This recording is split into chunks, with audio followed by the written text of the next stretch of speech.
Hello दोस्तों, नमस्कार।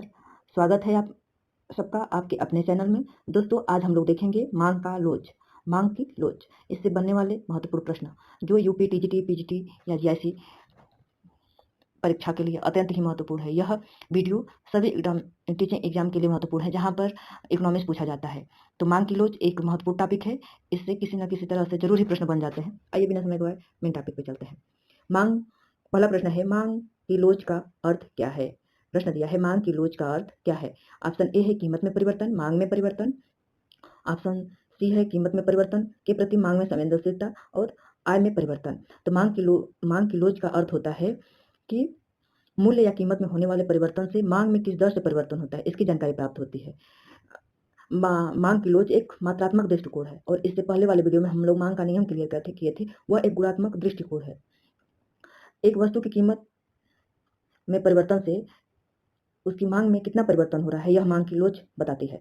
तो मांग की लोच का अर्थ हुआ कीमत में परिवर्तन से के प्रति मांग की संवेदनशीलता।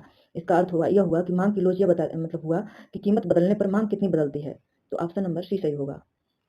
प्रश्न नंबर 2 है, यदि कीमत में बहुत छोटा परिवर्तन हो, मांग बहुत अधिक बदल जाए, तो मांग होगी अल्प लोचदार, पूर्ण लोचदार, पूर्ण अलोचदार, एकात्मक लोचदार। तो कीमत में बहुत छोटा परिवर्तन, पहले हम लोग देख लेते हैं मांग की लोच कितने प्रकार की होती है। मांग की लोच 3 प्रकार की होती है। कौन कौन? मांग की लोच 3 प्रकार का होता है। मांग की कीमत लोच, मांग की कीमत लोच, मांग की आय लोच, मांग का प्रतिस्थापन लोच। मांग की प्रतिस्थापन लोच को आड़ी लोच या तिरछी लोच भी कहा जाता है। इंग्लिश में क्रॉस इलास्टिसिटी भी कहा जाता है। तो आप बताइए मांग की लोच कितने प्रकार की होती है? 3 प्रकार की होती है। मांग की कीमत लोच, मांग की आय लोच, मांग की प्रतिस्थापन लोच। प्रतिस्थापन लोच को तिरछी लोच, आड़ी लोच या क्रॉस इलास्टिसिटी भी कहा जाता है। अब उसमें से मांग की जो कीमत लोच है वो 5 प्रकार की होती है। मांग की कीमत लोच 5 प्रकार की होती है। इकाई लोच, इकाई लोच, इकाई से अधिक लोच। इकाई लोच का मतलब होता है इलास्टिसिटी ऑफ डिमांड बराबर 1। इकाई से अधिक लोच मतलब इकाई से अधिक लोच है, 1 से बड़ा है। तीसरा, elasticity of demand is less than 1, इकाई से कम लोचदार। ईडी बराबर 0, इकाई अलोचदार या बेलोचदार। इलास्टिसिटी ऑफ इनफाइनाइट, लोचदार, पूर्णतः लोचदार मांग। कीमत लोच कितने प्रकार की होती है? 5। इकाई लोचदार, इकाई से अधिक लोचदार, इकाई से कम लोचदार, और पूर्णतः लोचदार और पूर्णतः बेलोचदार। तो उसमें से पूछा है कि यदि कीमत में बहुत छोटा परिवर्तन हो तो मांग बहुत अधिक बदल जाती है। तो मांग होगी जब कीमत में थोड़ा सा परिवर्तन होता है और उसकी मांग में बहुत अधिक परिवर्तन हो जाता है, तो वह पूर्ण लोचदार मांग होती है। वह पूर्ण लोचदार मांग होती है। ईडी बराबर इनफाइनाइट। इसका फिगर होता है, इसका फिगर ऐसे बनेगा। यहाँ क्वांटिटी ऑफ डिमांड होगा इस पे एक्स अक्ष पे, वाई अक्ष पे प्राइस होगा। जब कीमत में थोड़ा सा परिवर्तन या नगण्य परिवर्तन होने पर उसकी मांग में अनंत परिवर्तन हो जाए, तो वहां पे पूर्णतः लोचदार मांग होता है। वहीं पूर्णतः बेलोचदार मांग, एक्स अक्ष पर क्वांटिटी ऑफ डिमांड और वाई अक्ष पर प्राइस को करते हैं, तो पूर्णतः बेलोचदार वाई अक्ष के समानांतर होता है। कीमत में कितना हो भी परिवर्तन हो जाए लेकिन मांग में कोई परिवर्तन न हो, तो वहां पे बेलोचदार मांग होता है। यहाँ पे ईडी बराबर 0 होगा। अगला प्रश्न है, जो समझाई वही प्रश्न आ गया। पूर्णतः अलोचदार या पूर्णतः बेलोचदार मांग की लोच का मान क्या होता है? मैं अभी बताई हूँ। पूर्णतः अलोचदार या पूर्णतः बेलोचदार वही मान मतलब वही होता है। बेलोचदार या अलोचदार का मतलब वही होता है। तो इसका फिगर एक्स अक्ष हो गया, वाई अक्ष हो गया। यहाँ पे क्वांटिटी ऑफ डिमांड, इस पे वाई अक्ष पे प्राइस को दर्शाते हैं। तो पूर्णतः अलोचदार मांग में मतलब कीमत में मांग में कीमत में कितना हो भी परिवर्तन हो जाए, कीमत में कितना हो भी परिवर्तन हो जाए लेकिन मांग पर उसका कोई प्रभाव नहीं पड़े, तो वहां पे मांग पूर्णतः बेलोचदार होती है। और यहाँ पे ईडी बराबर 0 होता है। ऑप्शन नंबर बी सही होगा। प्रश्न नंबर 4 है, निम्नलिखित में से किस वस्तु की मांग सामान्यतः अलोचदार होती है? अलोचदार का मतलब बेलोचदार, जो ऊपर वाला प्रश्न समझाए वही वाला। विलासिता की वस्तुओं में जैसे कार, फ्रिज, कूलर, यानी पैसा बढ़ने पर उन वस्तुओं की मांग होता है। उन वस्तुओं को हम लोग विलासिता की वस्तु कहते हैं। नमक एक नेसेसरी वस्तु है, यानी अति आवश्यक वस्तु है। दवा, ये सब अति आवश्यक है। कार भी लग्जरियस यानी विलासिता की वस्तु है। टीवी भी विलासिता की वस्तु है। तो किस वस्तु में बेलोचदार मांग बताई हूँ कि कीमत कितना भी बढ़ जाए, कितना भी घट जाए, लेकिन उसकी मांग में कोई परिवर्तन नहीं होता है, तो वह बेलोचदार मांग होता है। इसका मांग इलास्टिसिटी ऑफ डिमांड 0 होता है। तो विलासिता की वस्तु में मतलब इलास्टिसिटी ऑफ इनफाइनाइट होती है या पूर्णतः बेलोचदार होती है। थोड़ा भी कीमत घटने बढ़ने पर इसका मांग बहुत अफेक्टेड हो बहुत प्रभावित होता है। इसलिए ये तीनों विलासिता की वस्तुएं हैं। इन सबका इलास्टिसिटी ऑफ डिमांड इनफाइनाइट होगा, जबकि नमक एक नेसेसरी गुड्स है जिसका मांग इन इलास्टिक होगा, यानी पूर्णतः बेलोचदार होगा। ऑप्शन नंबर बी सही होगा।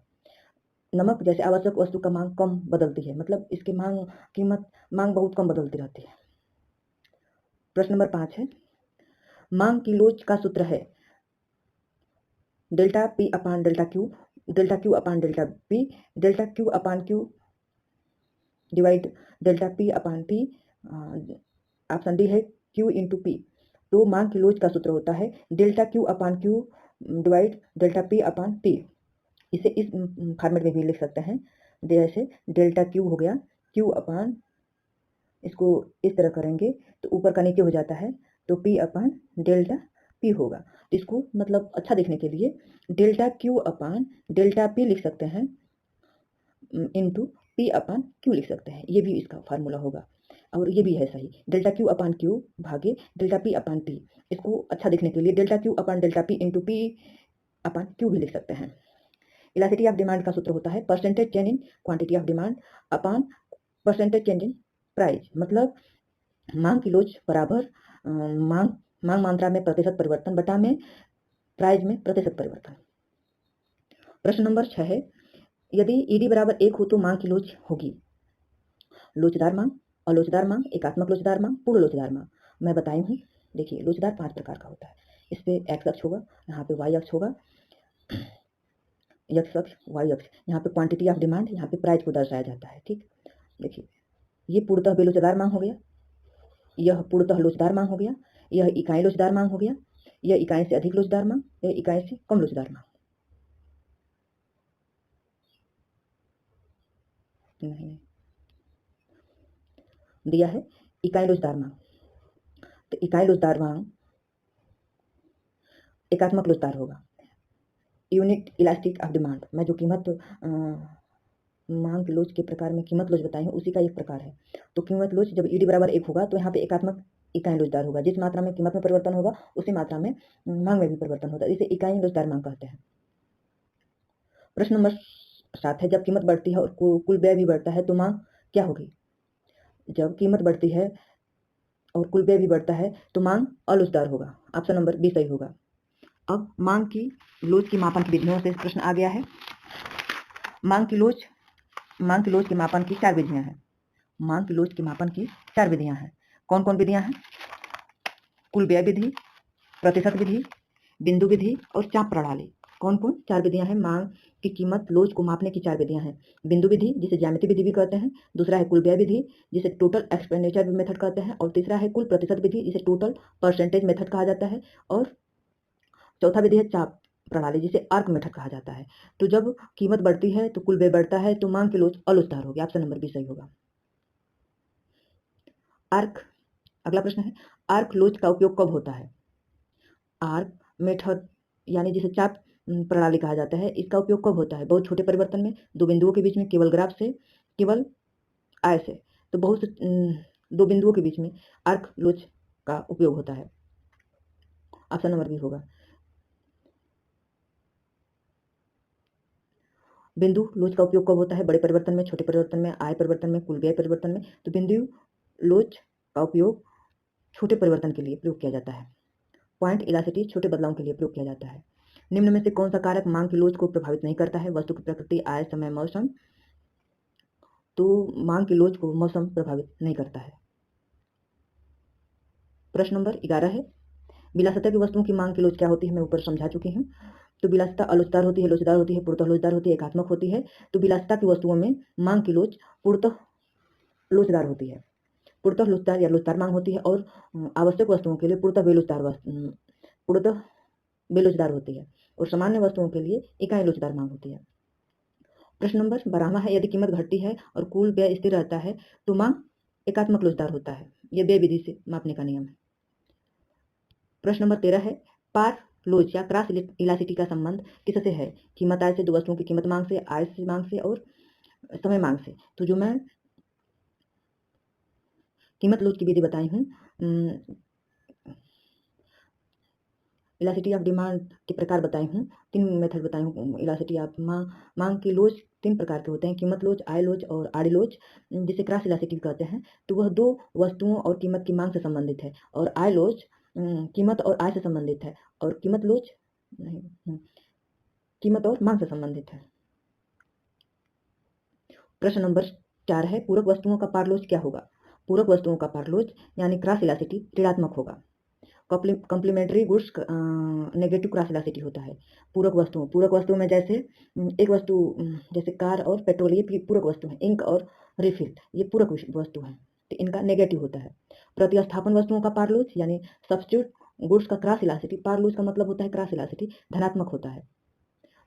प्रतिस्थापन वस्तुओं का एग्जाम्पल जैसे चाय और कॉफी, चाय के स्थान पे कॉफी का उपयोग करेंगे। यदि चाय का दाम क्वांटिटी ऑफ डिमांड यदि चाय का कीमत बढ़ गया है तो लोग प्रतिस्थापित करके काफी पीने लगेंगे, तो इसका क्रॉस इलास्टिसिटी धनात्मक होता है। देखिए, पूरक वस्तुओं का क्रॉस इलास्टिसिटी नेगेटिव होता है यानी ऋणात्मक होता है, जबकि सब्स्टिट्यूट वस्तुओं का प्रतिस्थापन वस्तुओं का क्रॉस इलास्टिसिटी पॉजिटिव होता है।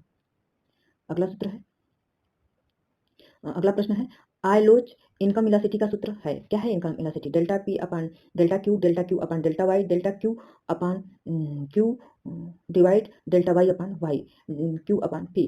तो देखिए, आय लोच में क्वांटिटी ऑफ डिमांड और इनकम के बीच बनता है, मतलब ये रिलेशन आय और डिमांड के बीच में बनता है। कीमत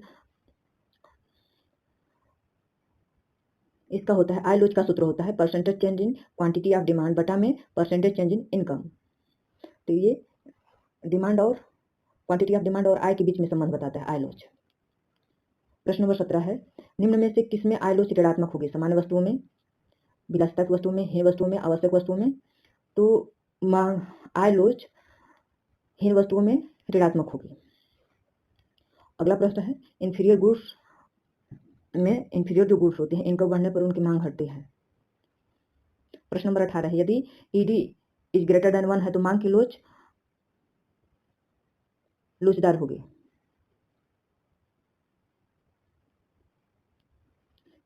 यहाँ पे अधिक लोचदार लिखना चाहिए, लेकिन लोचदार दिया है तो ये भी प्रश्न हो जाएगा। ईडी जब इज ग्रेटर देन 1 है तो यहाँ पे लोचदार मांग होगी या इकाई से अधिक मांग होगी।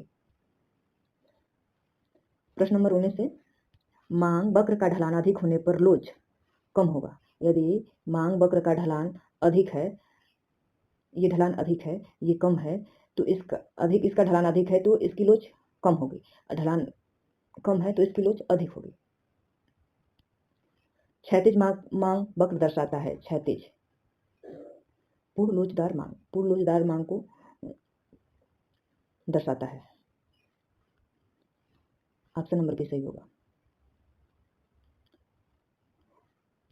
ऊर्ध्व मांग वक्र यानी ऊर्ध्व का मतलब होता है खड़ा मांग वक्र, किसको दर्शाता है? पूर्ण लोचदार को, पूर्ण अलोचदार को, एकात्मक को, लोचदार को। तो ये पूर्ण अलोचदार को दर्शाता है।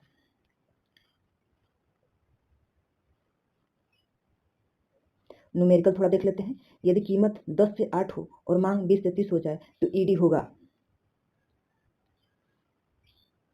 प्रश्न है, कीमत में प्रतिशत परिवर्तन। यहाँ पे है, कीमत में प्रतिशत परिवर्तन 50% है, 25% है, और मांग में प्रतिशत परिवर्तन 50% है। तो ईडी बराबर 50/20 बराबर 2। ऑप्शन नंबर बी सही होगा।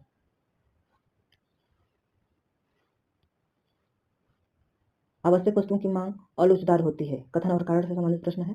इनके बिना संभव नहीं है। क्या आवश्यक वस्तुओं की मांग लोचदार होती है? इनके बिना जीवन संभव नहीं है।